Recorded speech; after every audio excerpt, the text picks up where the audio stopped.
महज 12 से 15 साल की मासूम के साथ ऐसी दरिंदगी कर दी गई कि वो अब होश में आते ही मां का नाम पुकार रही है।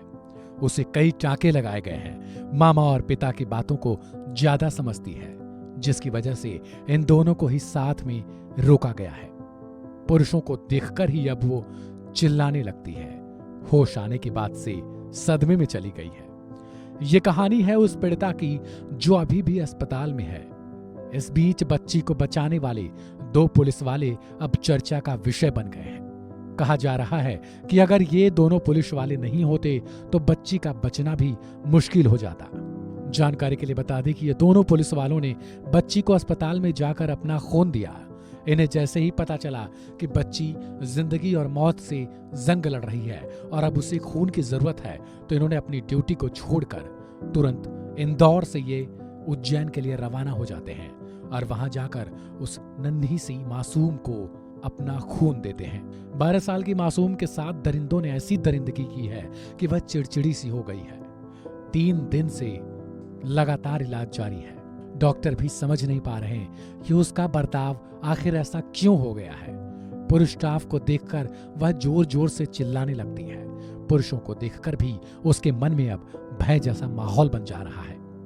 इधर एनडीटीवी से बात करते हुए दोनों पुलिस वालों ने कहा कि वो इस चीज से हैरान हैं कि लोगों की सोच कितनी खराब हो चुकी है आज के दौर में कि वो 12 साल की मासूम को भी नहीं देख रहे। उन्होंने बताया कि पीड़िता अभी भी नाजुक हालत में बनी हुई है। उन्होंने अपनी ड्यूटी को छोड़कर वो पीड़िता को खून देने गए थे। इस बीच ऑपरेशन भी बताया जा रहा है कि सफलतापूर्वक कर दिया गया है, जिसके बाद से वह मासूम फिलहाल ठीक महसूस कर रही है। लेकिन डॉक्टरों का मानना है कि पीड़िता दिमागी रूप से अभी भी डिस्टर्ब चल रही है।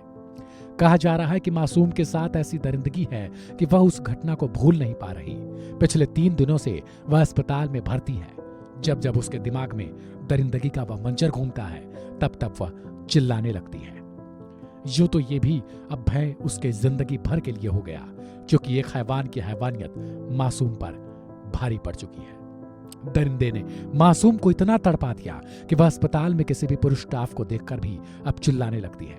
उसकी ऐसी स्थिति को देखकर डॉक्टरों ने अब किसी भी पुरुष स्टाफ को उसके पास जाने से ही मना कर दिया है। उसके पास अब सिर्फ महिला स्टाफ ही जा सकती हैं। मासूम का गुस्सा और चिड़चिड़ाहट देखकर डॉक्टरों की पूरी टीम भी हैरान है, जिसके बाद से ही सीनियर डॉक्टरों ने अब सलाह दी है कि वहां पर कोई भी पुरुष स्टाफ न जाए। कोई नर्स या डॉक्टर दवाई देने जब भी जाता है तो वह गुस्से से चिल्लाने लगती है। इसके बाद से ही डॉक्टर संशय में है कि क्या वह पहले से ही दिमागी तौर पर बीमार थी या घटना के बाद ही ऐसा हुआ है। गौरतलब है कि उज्जैन पुलिस ने पीड़िता को भिखारी बताया था और कहा था कि वो फिलहाल दिमागी तौर पर विक्षिप्त थी।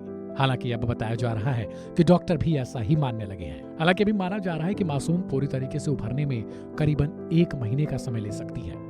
लिहाजा फिलहाल चर्चा का विषय बने इन दोनों पुलिस वालों की जमकर तारीफ की जा रही है।